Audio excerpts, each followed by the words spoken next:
Welcome to today's hearing entitled Examining the Risk, the Dangers of EV Fires for First Responders. I now recognize myself for 5 minutes for an opening statement. I'd like to thank everyone and to Ranking Member Fushi and the other members of our committee for being here this morning. Today's hearing will examine the growing dangers that electric vehicle fires pose to the American public and the lack of guidance and resources provided to first responders across the country.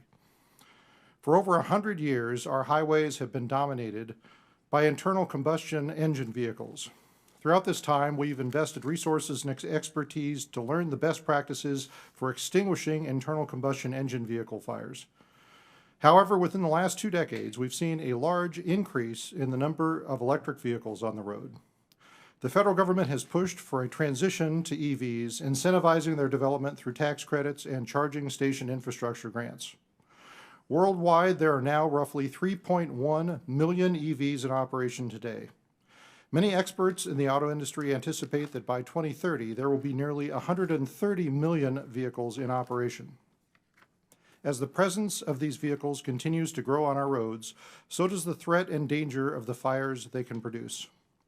EV fires are fundamentally different from traditional internal combustion engine fires, and they present new dangers that our first responders need to be prepared for. EV fires burn at temperatures far hotter than regular vehicle fires. They produce copious amounts of toxic chemical gases, expose firefighters to the risk of electrocution, and are often inextinguishable for hours or even days, with the constant threat of reignition due to thermal runaway.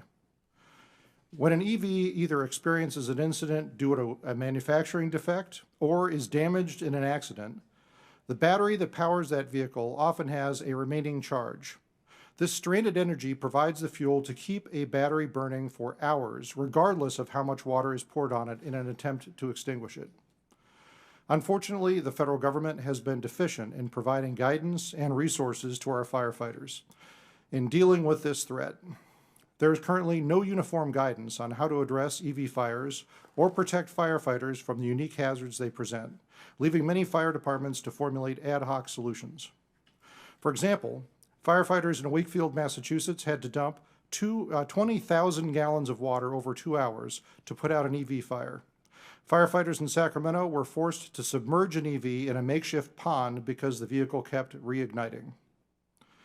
Vehicle manufacturers themselves have not provided uniform solutions to this problem, with some manufacturers recommending that EVs be removed from the road and left to burn themselves out. As you could imagine, in my home state of California, where wildfires are an ever-present danger, letting an EV just burn itself out is not an option. Today's hearing is about ensuring the safety of our firefighters and first responders. This hearing also seeks to raise awareness of the dangers of EV battery fires and to ensure that those who help protect and serve our communities are provided with the resources they need to do their jobs.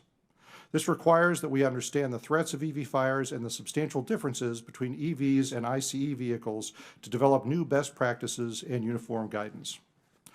I'm looking forward to the hearing today. That concludes my opening statement.